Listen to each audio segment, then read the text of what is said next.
I remember having times in my 20s especially where I doubted myself so much. And the doubt, I think, at the time was probably really important and instructive for me. But I would say that sometimes I let that doubt go too far. Right. It became an imbalance. Yeah. So the process of self-doubt and self-exploration and the self-awareness that comes from those periods of introspection, I think for all of us, and the great philosophers will help us in that. I think that that's really important. And it's important, certainly, Matthew, I think you and I have seen how important that reflection is. But for me, and I would also say for many women, potentially, and people of color, that self-doubt can sometimes over-encroach and get the best of us, literally, right? Take the best away. Joining me today in our conversation is Jeneva Patterson. Jeneva and I have been colleagues for quite some time, worked together, and shared a lot of interesting leadership development programs together. She's worked in both the public and the private sector, and currently she's a senior faculty at the Center for Creative Leadership, specializing in organizational leadership. Jeneva worked with Ron Heifetz. She was at the Harvard Kennedy School of Government for a while, and has also contributed to the HBR online magazine, and was recently on an HBR podcast, Women in Leadership.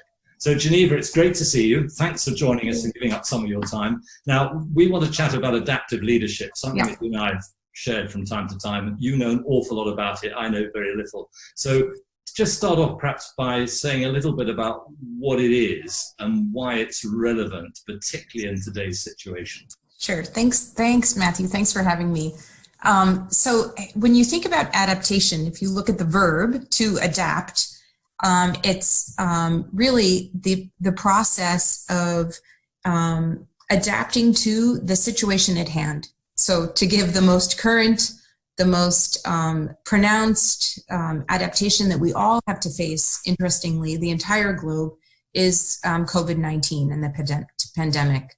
So over the last 3 months, many of your viewers and people who are interested in leadership development, it's taken a new leadership approach, right? So adapting to the situation at hand, working virtually, working with people that you've never met before, maybe leading people that you've never met, needing to do new things, requiring lots of agility, and certainly for all of us in different capacities, professionally and personally, resilience, which is a big part of adaptation, right? So an organism, for example, that is resilient is now still with us millions and millions of years later from its first inception. So leadership, in terms of adaptive leadership, it's really the capacity for an individual, a team, a group, an organization to stay resilient and adapt to the constant changes inside of organizations and then, of course,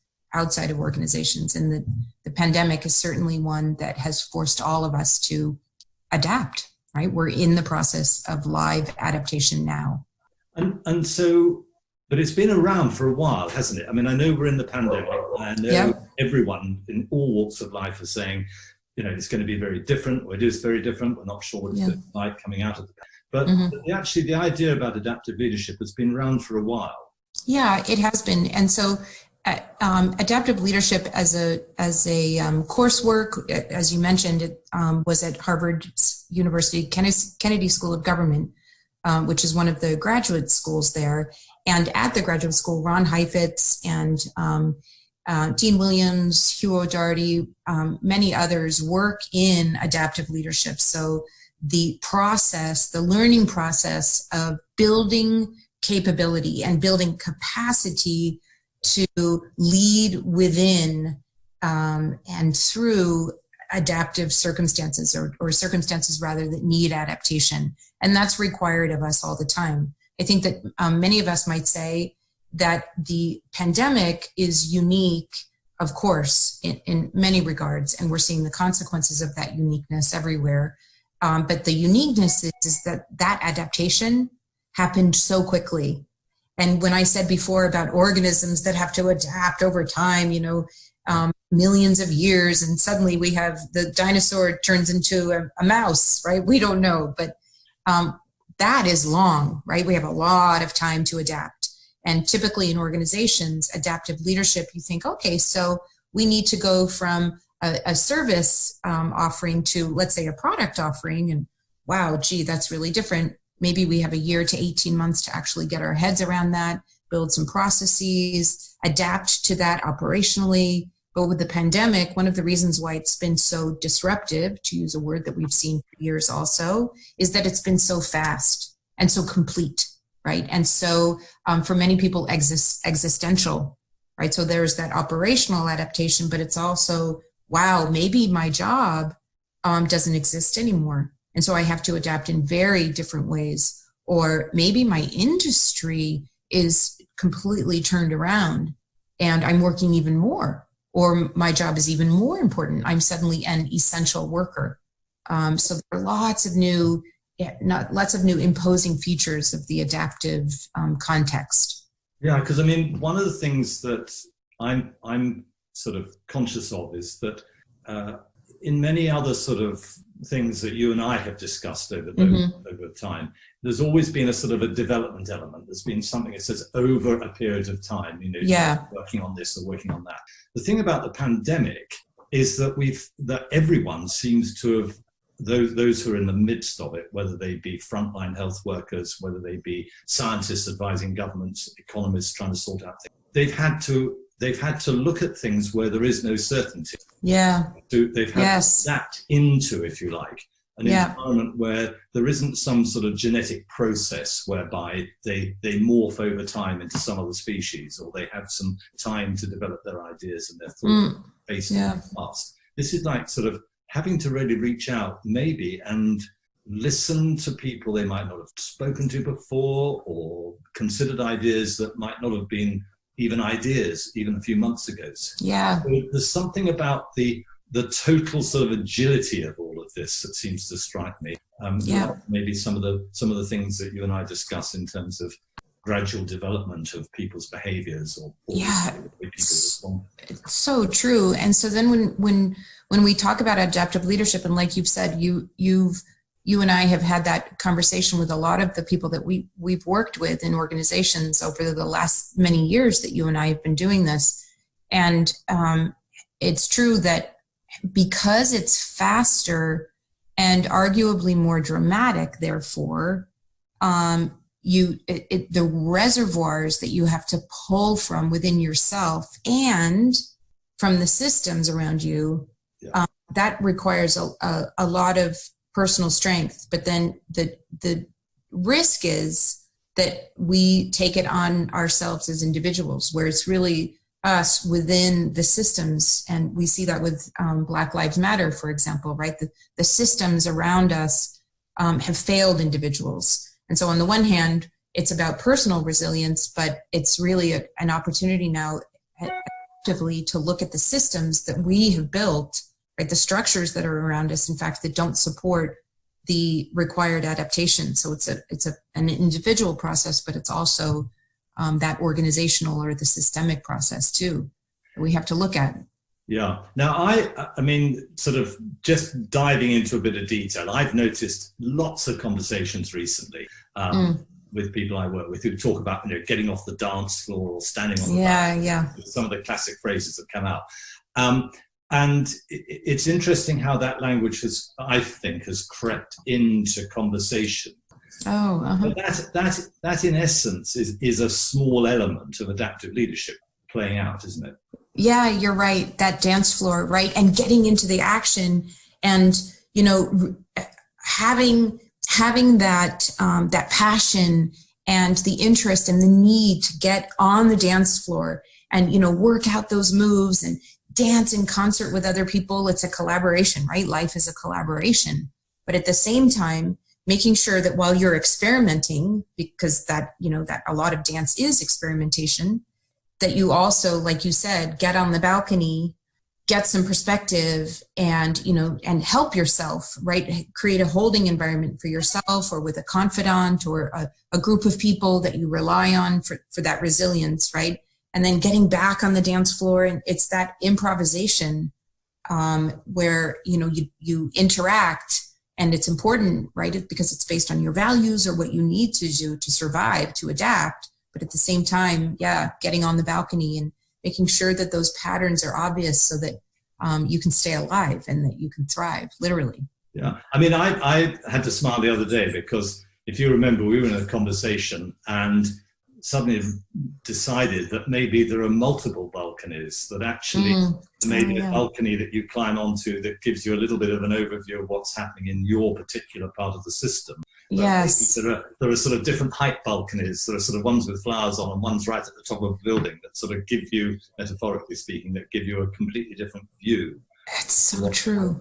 But now, and the other bit that sort of I know we've also discussed is the fact that if you're someone who does take on board these ideas of seeing things differently, encouraging different viewpoints, experimenting, it can be quite a sort of danger, or it could be seen by some to be quite a dangerous thing to do. Putting yourself out there. Sure. And leadership can be dangerous. We've seen it over and over again in history, right? Taking a stand based on your values, based on what you believe is quote unquote the right way, that can be dangerous. We've seen literal assassinations, right? And we do have to be careful because we want the message to survive, and we want to survive ourselves. And I think one of the things that you said before, it's really interesting, is these multiple balconies. We also have multiple identities, right? So I think what's interesting now with the Black Lives Matter protests, for example, is that we might have multiple identities that we're passionate about. And so we can get on this balcony, maybe I'm a US American, and I can get on this balcony as an American and looking at what's going on in the United States from my European perspective, right, geographically, or I'm a mom and I can look as a white woman looking at my white son and understanding that that's a different balcony. And what happens when we lead is that maybe we lead from different places and different identities. And so I know that you and I talked about this a while ago, understanding what's most important to us and what values we hold on to within those identities can do magic for us in terms of how we negotiate the dance floor, for example. But at the same time, it can be dangerous because sometimes you might not see what's coming. And then all of a sudden, instead of the movement or the value, it becomes about you as a person. And that can be dangerous. It can be there are countless examples of that. Yeah. And the element about another aspect of it, which I suppose can also create a danger, is that my understanding is one of the elements or one of the sort of parts of adaptive leadership is encouraging people to, if you like, get to the edge of their limits of authority and sort of push it a little bit or take a little bit of control. And there have been some wonderful examples over the years where you and I have been in a room where someone said, well, actually, it wasn't my job to do this, but I just saw something happening and I felt I needed to provide some support. I needed to take action. There have been lots of examples, thousands of examples around the world of people in sort of very, what I would call sort of normal levels of responsibility, suddenly just stepping out and taking a lot of responsibility on their shoulders, not because they've been asked to, just because they thought it was the right thing to do. Yes. That's dangerous. It can be.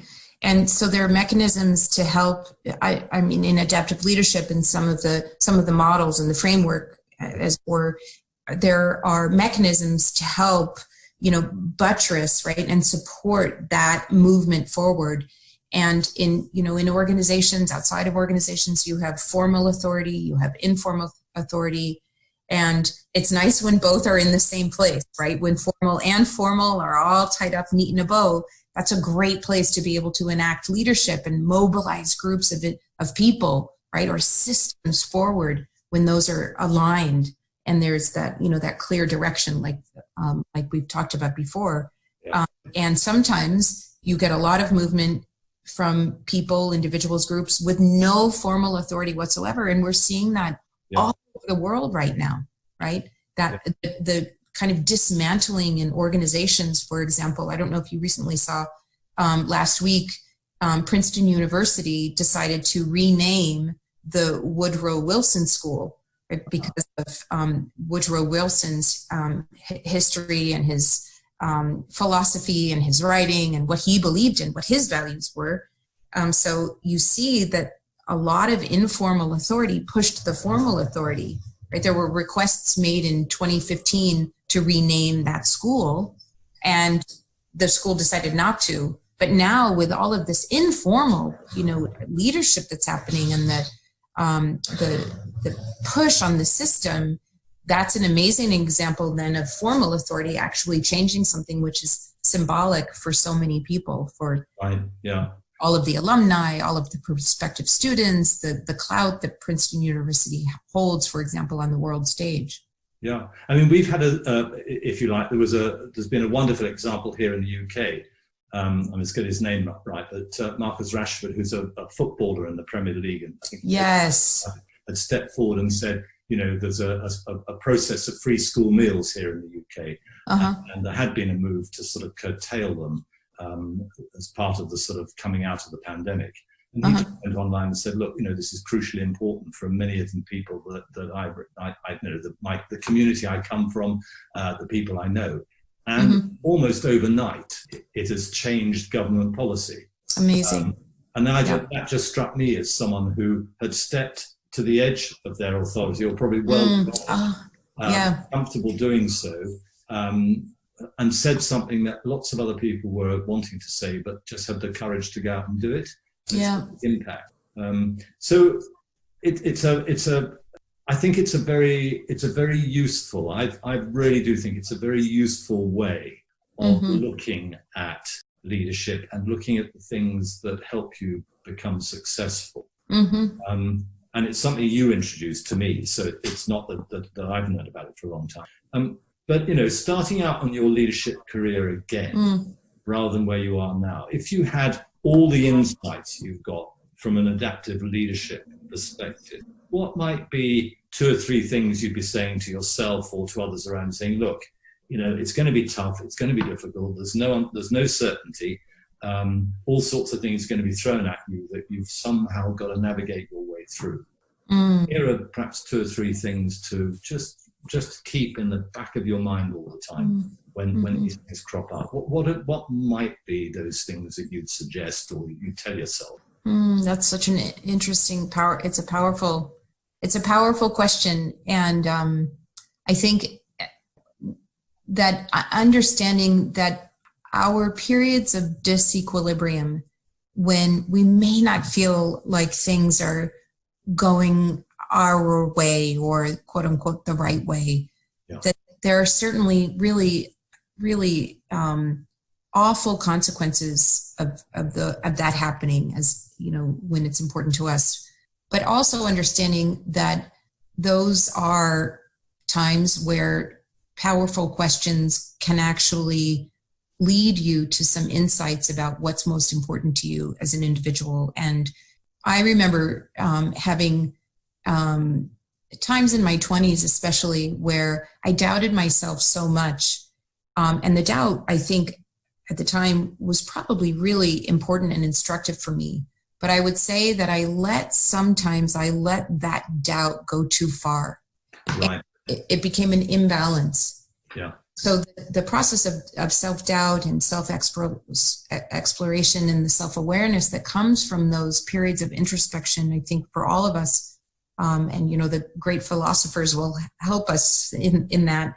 I think that that's really important. And it's important, certainly, Matthew, I think you and I have seen how important that reflection is. But for me, and I would also say for many women, potentially, and people of color, that self-doubt can sometimes over-encroach and get the best of us, literally, right? Take the best away.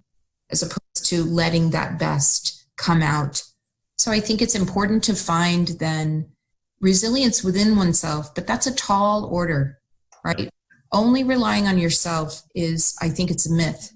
Just like the hero myth, right? That there's one person that can do it all, and that leader is savior. That's a myth, and it's also a myth that we as individuals can just help ourselves with everything. That's a myth. Yeah. And I think that finding partners, finding people who have shared beliefs, but also finding people who disagree with you, but realizing that you can still be whole and strong, even if people disagree with you, and even if you entertain that disagreement as a way possibly of changing your mindset or further constructing something that is ultimately more of you. Yeah. I also think that understanding that who I am today won't necessarily be who I am tomorrow, and giving yourself the benefit of that doubt and being easy and generous with yourself as you would be easy and generous with other people. That's something that I think can be really helpful in terms of providing resilience for oneself, in terms of buoying, right, for the ups and downs of life and leadership, which of course we all have. Yeah, those are important things. It's a really great thought, and I know in a conversation I had with Jan Ballon at the London Academy of Excellence a few weeks ago, I asked him the same question, and he said, I'd like the students, regardless of what they do, to have a sense of who they are, to really sort of to leave, in his case, the academy, at least knowing a bit more about who they are, what they stand for, what they, how they think, how they react to things, being themselves, rather than trying to be a sort of an image of something that may not be them. And I suppose, and I'd like just finally pick up on the point you made about, talking to people who have views that you might not hold, yourself. I've been struck how often just recently, all sorts of people, whether it's Black Lives Matter, whether it's the pandemic, whether it's to do with developments in other parts of the world and the way leaders talk to each other or don't talk to each other, how people seem to be a little bit more prepared to listen to voices that are different to theirs, that even when they might fundamentally disagree with them, that they are at least learning something.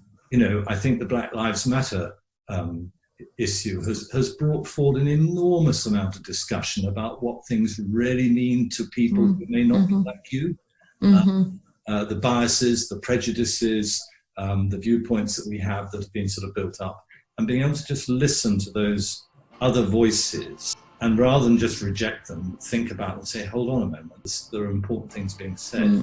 Maybe that stands us in good stead for the future. Certainly those people who are starting their leadership careers. Yeah, I agree.